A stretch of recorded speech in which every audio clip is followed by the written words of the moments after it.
எல்லாருக்கும் வணக்கங்க. இன்னைக்கு அனிதா புஷ்பாவனக்குப்புசாமி யூடியூப் சேனலில் உங்களை எல்லாம் சந்திக்கிறதுல ரொம்ப ரொம்ப மகிழ்ச்சிங்க. புதுசாக சப்ஸ்கிரைப் பண்ணுறவங்க சப்ஸ்கிரைப் அப்படின்ற பட்டனை அழுத்திட்டு கோயில் மணி போல் ஒரு பெல் ஐக்கான் பார்த்தீங்கன்னா ரைட் சைடில் காமிக்கும். அதை தொட்டு விட்டிங்கன்னா இனி நான் என்னென்ன பதிவுகள் வருங்காலத்தில் போட போகிறேனோ அதெல்லாம் உங்களுடைய கவனத்திற்கு வந்து சேரும். இது தவிர இதுக்கு முந்தைய பதிவுகள் நீங்கள் பார்க்கணும்னு நினச்சிங்கன்னா என்னுடைய இப்போ வீடியோ ஒன்று ஓடிட்டுருக்குன்னா ரைட் சைடில் சின்னதாக முக்கோணம்ல ஒரு வடிவத்தில் கருப்பு கலரில் காமிக்கும். அதை தொட்டிங்கன்னா டிஸ்கிரிப்ஷன் பாக்ஸ் ஓப்பன் ஆகும். அதில் எங்களுடைய யூடியூப் சேனல் லிங்க் அப்படின்னு பதிவு போட்டிருப்போம். அது கீழே ஒரு ப்ளூ எழுத்து இருக்கும். அதை தொட்டிங்கன்னா எங்களோட யூடியூப் சேனலுக்கே கொண்டு போய் விட்டுருங்க. அதில் உங்களுக்கு என்ன பதிவுகள் தேவைப்படுதோ அதை நீங்கள் பார்த்து தெரிஞ்சுக்கலாங்க. சரி, இப்போ விநாயகர் சதுர்த்தி வரப்போகுது. என்கிட்ட நிறைய ஐடி குழந்தைங்கள்லாம் கேட்டிருக்காங்க, என்ன பலகாரங்கள் செய்யணும், எப்படி பூஜை செய்யணும்னு கேட்டிருக்காங்க. இப்போ பலகாரங்கள் என்ன செய்யணும்னு நான் சொல்லிடுறேங்க. இன்னைக்கு இந்த பிள்ளையாருக்கு பிடிச்ச கொழுக்கட்டை, பச்சரிசி கொழுக்கட்டை செஞ்சு காமிக்க போகிறேன். அது பார்த்தீங்கன்னா அதுக்கு பூர்ண கொழுக்கட்டைன்னு சொல்லுவாங்க. தேங்காயும் வெல்லத்தையும் அடைச்சு செய்யறதுக்கு பேரு பூர்ண கொழுக்கட்டை. அதற்கு தேவையான பொருட்கள் என்னென்னு பார்த்துடலாம். பச்சரிசி 2 கப், தேங்காய் துருவல் 1/2 கப், வெல்லம் அல்லது நாட்டு சர்க்கரை 1/2 கப், ஏலக்காய் பொடி தேவையான அளவு, நெய் தேவையான அளவு. இப்போ பச்சரிசி இருக்கு இல்லையா, அது நல்லா அலசிட்டுங்க. 2 கப்புனா அதுக்கு ஒரு 4-5 டம்ளர் தண்ணி ஊற்றி கிட்டத்தட்ட 1 மணி நேரம் இல்லாட்டி 2 மணி நேரம் ஊற வச்சுக்கோங்க. அதுக்கு மேலே ஊறிச்சுன்னா கூட பரவாயில்ல, 3 மணி நேரம் ஆயிடுச்சு மறந்துட்டோமேன்னா கூட கவலை இல்லை. எப்படி இருந்தாலும் நம்ம அதை அரைக்கத்தான் போகிறோம். இப்போ பாருங்க, நான் அப்படி ஊற வச்சு எடுத்து வச்சிருக்கேங்க. பாருங்க, நல்லா ஊறிடுச்சு. இப்போ இதை நான் மிக்சி ஜாரில் போட்டு அரைச்சிக்கிறேங்க.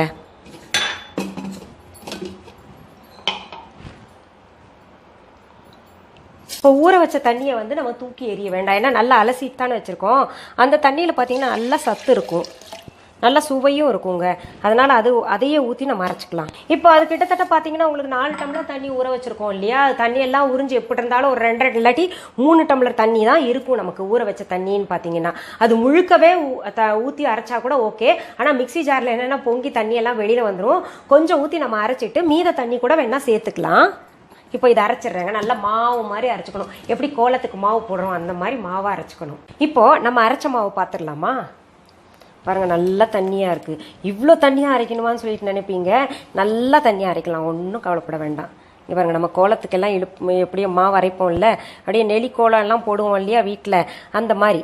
அப்புறம் நான் பாருங்கள், அடுப்பை பற்ற வச்சுங்க, ஒரு பேன் வச்சுருக்கேன். அதில் இப்போ அரைச்ச மாவை கொட்டிக்கலாங்க. கொட்டி நல்லா கிளறிக்கிட்டே இருக்கணும், கட்டி பிடிக்காமல். நல்லா சிம்மில் வச்சுக்கோங்க. இதில் என்னென்னா கொஞ்சம் நம்ம நெய் சேர்த்துக்கணும். நெய் அல்லது எண்ணெய், அது நம்மளுடைய ஆப்ஷன் தான். நான் கடவுளுக்கு படைக்கிறதுனால நெய் சேர்க்குறேன்.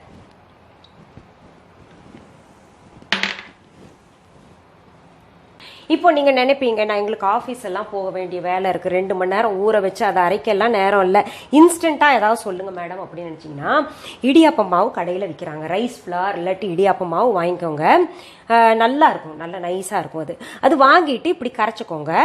தண்ணி ஊற்றி கரைச்சிட்டுங்க. நான் சொன்ன மெத்தடில் எவ்வளோ தண்ணி ஊற்றணும்னு சொன்னேன் இல்லையா, அந்த மாதிரி கரைச்சிக்கிட்டு இந்த மாதிரி வேக வச்சுக்கோங்க மாவை. இப்போ பாருங்கள் எப்படி கெட்டி ஆகிட்டு வருது பார்த்தீங்களா. இது கட்டி கொஞ்சம் டைட்டாக இருக்கும். உங்களுக்கு கிளற முடியலன்னா கூட கவலைப்படாதீங்க. நம்ம எப்படி இருந்தாலும் கையால் பிசைஞ்சு தான் நம்ம பூர்ணத்தை நிரப்ப போகிறோம். இது இன்னும் நீங்கள் இப்போ கட்டி கெட்டி ஆயிடுச்சு இறக்கலாமேன்னு நினைப்பீங்க. அப்படி கிடையாது. இங்கே பாருங்கள், வெள்ளை வெள்ளையாக இருக்குல்ல, அதெல்லாம் மாறணும். அந்த வெள்ளையை மாறிட்டுங்க நல்லா வெந்து ஒரு மாதிரி பந்து மாதிரி தானாகவே உருண்டு வரும். அது வரைக்கும் இப்போ தொட்டோன்னா அப்படியே ஒட்டுது இல்லை, இந்த மாதிரி ஒட்டக்கூடாது. பாருங்கள், பந்து மாதிரி சுருட்டி வந்துருச்சு. இப்போ பாருங்கள், தொட்டா ஒட்டலை பாருங்கள், கையில் பாருங்கள் ஒட்டலை இல்லை, இந்த மாதிரி வரணும். இது பக்குவமாக இருக்குது. இப்போ நம்ம அடுப்பு அணைச்சி இறக்கி வச்சிடுறேங்க. இப்போ நம்ம அதை ஆற விட்டுடலாங்க. அடுத்த ஸ்டெப் என்னென்னா, நம்ம அடுப்பு பற்ற வச்சுங்க. நம்ம இட்லி பானையில் கொஞ்சம் தண்ணி ஊற்றி, எப்படி இட்லிக்கு வேக வைப்போம் இல்லையா, அந்த மாதிரி தண்ணி ஊற்றிங்க அடுப்பில் வச்சிடலாம். அதை வச்சுட்டுங்க. இங்கே பாருங்கள், இட்லி தட்டில் வாழை இலை இப்படி நறுக்கி வச்சுக்கணும். அப்படியே இட்லி தட்டுக்கு என் வீட்டுக்கார் தான் வாழை இலை ஷேப்பாக நறுக்கியிருக்காரு.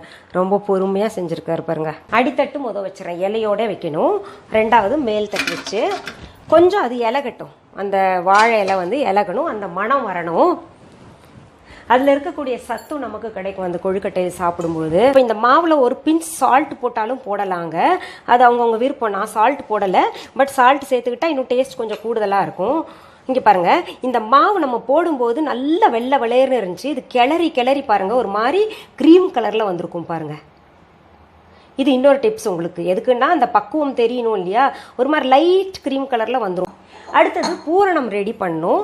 இப்போ உங்களுக்கு நான் வெல்லத்தை பயன்படுத்தலை, நான் பார்த்தீங்கன்னா நாட்டு சக்கரை எடுத்திருக்கேன். 100% ஆர்கானிக் நாட்டு சக்கரை. இதில் சுக்கு கலந்துருக்கு. நான் காஃபி டீ எல்லாத்துக்குமே ஆர்கானிக் நாட்டு சக்கரை தான் பயன்படுத்துகிறேங்க. அதில் கல் மண் எதுவுமே இருக்காது, சுக்கு மட்டும் கலந்துருக்கும். நம்ம வேணும்னா நாட்டு சக்கரை வாங்கிட்டு வந்து சுக்கு அரைச்சி ஒரு லிமிட்டாக கலந்து வச்சுக்கிட்டோம்னா நல்ல மனமாக இருக்கும். டீ எல்லாம் நல்ல மனமாக இருக்குங்க.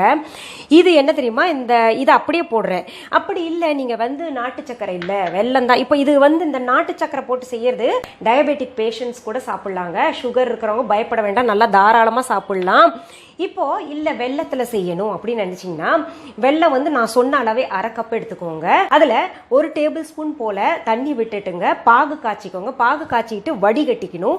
வடிகட்டிட்டு அப்புறம் வந்து நம்ம தேங்காய் சேர்த்து அதில் ஏலக்காய் சேர்த்து கிளறி விட்டு எடுத்துக்கணும். இப்போ இந்த நாட்டு சக்கரை நான் பயன்படுத்துறதுனால இங்கே பாருங்கள், நான் கொப்பரை தேங்காய் தான் பயன்படுத்துகிறேன். கொப்பரை தேங்காய், நாட்டு சக்கரை இதெல்லாம் உடம்புக்கு கொஞ்சம் நல்லது, நமக்கு கொலஸ்ட்ரால் கம்மியாக இருக்கும். அதனால் நான் இப்படி எடுத்திருக்கேன். ஏன்னா வேக வைக்க போகிறோம் இல்லையா. பொதுவாகவே நான் சொல்லுவேன் உங்களுக்கு வழக்கமாக இந்த தேங்காயை வந்து வேக வச்சா அது வந்து உங்களுக்கு ஃபேட்டாக மாறக்கூடிய இருக்குது. அதிகமாக சர்க்கரை சாப்பிட்ணுன்னு நினைக்கிறவங்க கொஞ்சம் கூட போட்டுக்கோங்க. நான் வந்து நார்மலாக சொல்லியிருக்கேன். அப்புறம் ஏலக்காய் தூள் வந்து நமக்கு தேவையான அளவு சேர்த்துக்கணுங்க.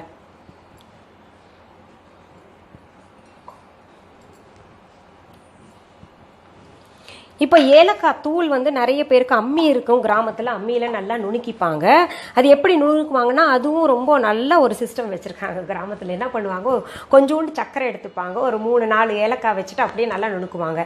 இப்போ நம்ம மிக்ஸி சின்ன ஜாரில் அரைக்கணும்னா கூட என்ன பண்ணும், கொஞ்சம் நீங்கள் வந்து எப்போவுமே ரெடிமேடாக அரைச்சி வச்சுக்கலாங்க. ஒரு 10 ஏலக்காய் போல் போட்டு சும்மா 1/2 டீஸ்பூன் இல்லாட்டி 1 டீஸ்பூன் சர்க்கரையை போட்டு அரைச்சிங்கன்னா ஈஸியாக அரைச்சிரும், ரொம்ப சீக்கிரம் அரைச்சிரும். அது நுணுக்கி நம்ம எப்போவுமே வச்சுக்கலாம். இப்போ வந்து பூரணம் நமக்கு ரெடியாக இருக்குது. இப்போ இந்த பூரணம் வந்து இப்படி மட்டும் தான் பண்ணணுமா அப்படின்னா ஒரு சிலர் என்ன பண்ணுவாங்க, கடலைப்பருப்பு இருக்கு இல்லையா, கடலைப்பருப்பும் இந்த பூரணத்தோட வேக வச்சு நல்லா வேக வச்சு இதில் சேர்த்துப்பாங்க. இல்லை பயத்தம்பருப்பையும் வேக வச்சு சேர்க்குறவங்களும் இருக்காங்க. பயத்தம்பருப்பு கடலைப்பருப்பு ரெண்டையும் சேர்த்து வேக வச்சு பூரணத்தை நிரப்புறவங்களும் இருக்காங்க. இப்போ நான் பார்த்தீங்கன்னா கொழுக்கட்டாச்சு 3 வெரைட்டி வச்சுருக்கேங்க பாருங்கள். இந்த மாதிரி ஒன்று, இந்த மாதிரி ஒன்று, அப்புறம் இந்த மாதிரி முக்கோண வடிவில் ஒன்று வச்சுருக்கேன். அதில் கொஞ்சம் நெய் உள்ள தடவை மட்டும் தடவிக்கலாங்க.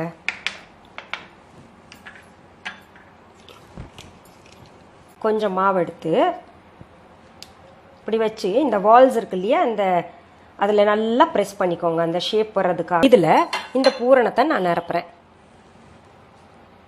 அப்புறம் மேலே இருக்கக்கூடிய இந்த ஓப்பன் பகுதியும் நம்ம வந்து க்ளோஸ் பண்ணிடணும். இது மெதுவாக எடுக்கணுங்க. பாருங்க எவ்வளோ அழகாக வந்திருக்குல்ல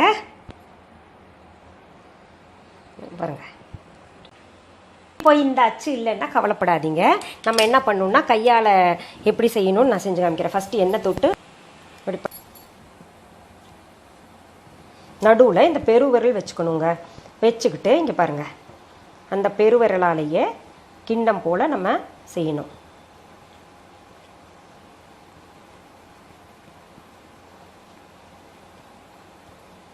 எவ்வளோ முடியுமோ அவ்வளோ தின்னாக பண்ணிக்கணுங்க. நல்லா பெருசாக கிண்ணம் போல் பண்ணியிருக்கோம் இல்லையா. இப்போ இதில் பூரணம் வச்சுக்கலாம்.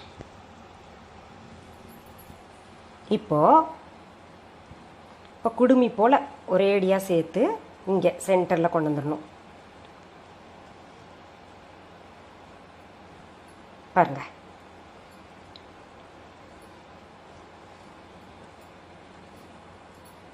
இப்படி கொண்டு வந்துடணுங்க. இன்னொரு வடிவத்தில் நான் சொல்லித்தரேன் உங்களுக்கு.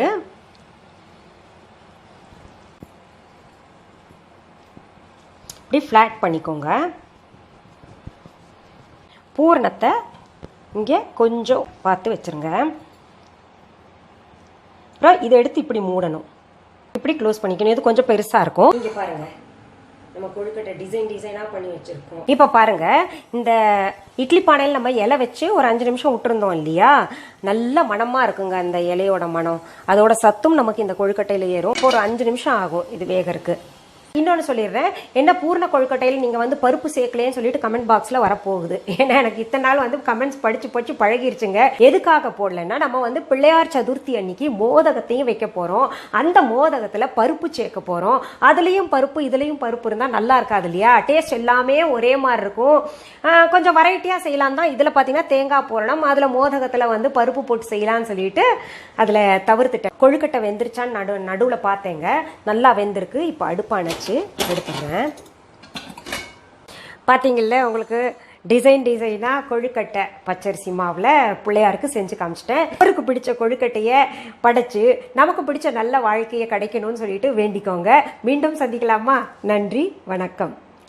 அன்பான வாடிக்கையாளர்களே, உங்கள் விஹா ஸ்டோரில் பூஜை பொருட்கள், சிலைகள், ராசிக்கற்கள், வாஸ்து பொருட்கள், விதைகள், பாரம்பரிய அரிசி வகைகள், சிறுதானியங்கள், ஆர்கானிக் பொருட்கள், மூலிகை எண்ணெய், மளிகை பொருட்கள், மரச்செக்கு எண்ணெய், மரப்பொருட்கள், வெள்ளி ஆபரணங்கள், கிஃப்ட் ஆர்டிகல்ஸ், காட்டன் மற்றும் பட்டு புடவைகள், காட்டன் சுடிதார்கள், பட்டு பாவாடை, குழந்தைகளுக்கான விளையாட்டு பொருட்கள், ஹை குவாலிட்டி இமிடேஷன் நகைகள், வீட்டு உபயோக பொருட்கள், ஜூட் பேக்ஸ், ஹேண்ட்மேட் சோப்ஸ், அழகு சாதன பொருட்கள், சிறுதானிய பிஸ்கெட்டுகள், ஹோம் அப்ளையன்சஸ், இன்னும் பற்பல பொருட்கள் விற்பனைக்குள்ளது.